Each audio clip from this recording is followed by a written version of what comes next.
Teknologi sekarang ini larinya kenceng banget ya. Dari cara kita kerja, cara kita ngobrol, semuanya berubah. Tapi di tengah semua kemajuan ini, ada satu pertanyaan yang penting banget. Apa semua inovasi ini beneran berpihak ke kita? Nah, disinilah kita butuh panduan, semacam kompas etis. Hari ini kita bakal bedah sama-sama cetak biru untuk kompas itu, biar kita nggak salah arah. Oke, kita langsung aja ke intinya. Di satu sisi, kita bisa ngomongin etika seharian penuh. Tapi kalau nggak ada aturan main yang jelas, itu semua cuma jadi omong kosong kan? Sebaliknya, kita bisa aja punya setumpuk dokumen aturan. Tapi kalau nggak ada niat tulus di baliknya, ya itu cuma formalitas. Keduanya ini harus jalan bareng. Niat yang baik dan aturan yang jelas. Jadi, kenapa sih kompas ini penting banget? Soalnya, dunia teknologi itu penuh dengan area abu-abu. Coba bayangin deh, ada algoritma rekrutmen yang ternyata tanpa sadar lebih sering milih kandidat cowok. Atau aplikasi yang sengaja dirancang biar kita kecanduan nge-scroll. Tanpa panduan yang jelas, gampang banget buat perusahaan bahkan yang niatnya baik untuk tergelincir ke jalan yang salah. Nah, ini dia pertanyaan besarnya. Di tengah balapan inovasi yang super cepat ini, gimana caranya kita pasang jangkar etika biar teknologi tetap jadi sesuatu yang baik buat manusia? Jawabannya itu bukan cuma sekedar niat baik, tapi kita butuh sebuah alat yang terstruktur. Yuk, kita lihat alatnya. Mungkin pas Anda dengar kode etik, yang kebayang itu dokumen tebal yang kaku dan isinya cuma larangan. Buang jauh-jauh pikiran itu. Kode etik yang bagus itu bukan buat ngekang inovasi loh. Justru, ini adalah kompas praktis yang ngebantu kita ngambil keputusan sehari-hari dan mastiin setiap langkah kita itu sejalan sama nilai-nilai yang benar. Jadi, apa sih sebenarnya kode etik itu? Gampangnya gini, anggap aja ini semacam kontrak sosial di dalam sebuah perusahaan. Ini adalah dokumen resmi yang isinya nilai-nilai inti, prinsip-prinsip, sama pedoman perilaku yang udah disepakati bareng. Isinya nentuin cara mereka bekerja dan berinteraksi dengan dunia luar. Terus gunanya di dunia nyata apa? Pertama, ini jadi pemandu moral kita pas lagi bimbang.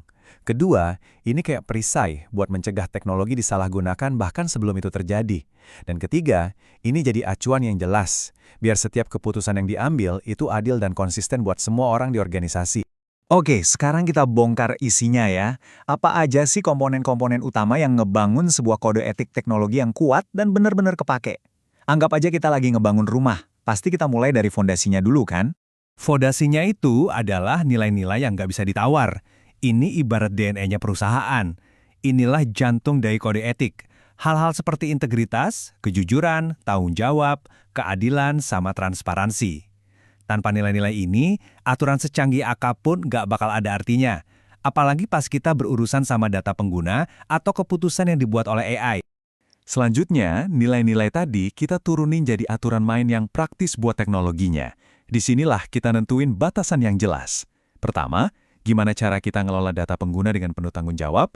Kedua, gimana kita ngelindungin privasi dan keamanan data mereka.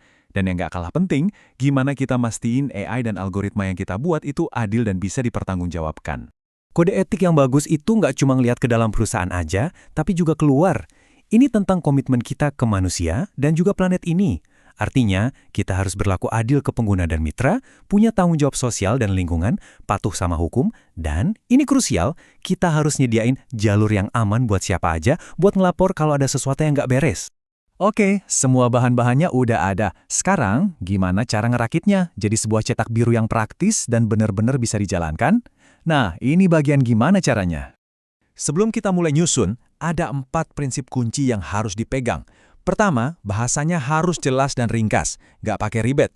Kedua, harus gampang dimengerti sama semua orang di tim, dari level atas sampai bawah. Ketiga, harus praktis, bisa langsung dipakai buat ngadepin masalah beneran. Dan terakhir, tentunya harus relevan sama model bisnis perusahaannya. Nah ini dia contoh kerangka simpel yang bisa banget diikuti. Ada 7 langkah yang logis, kita mulai dari pendahuluan dan nilai inti. Terus kita turunin jadi prinsip etika teknologi yang lebih spesifik, diikuti dengan perilaku yang diharapkan dan apa aja yang dilarang. Terakhir ditutup dengan komitmen tanggung jawab sosial dan, yang penting, mekanisme pelaporan yang jelas. Struktur kayak gini bikin prosesnya jadi lebih terarah. Jadi, ini bagian paling penting yang harus diingat.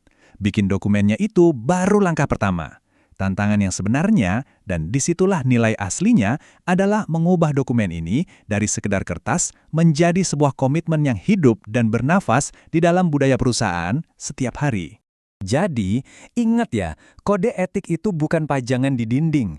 Ini adalah alat kerja, sebuah perkakas praktis yang dipakai tiap hari untuk memastikan setiap keputusan dari level atas sampai bawah itu etis dan konsisten. Itulah tujuan akhirnya. Dan untuk menutup, ada satu kutipan yang menurut saya pas banget.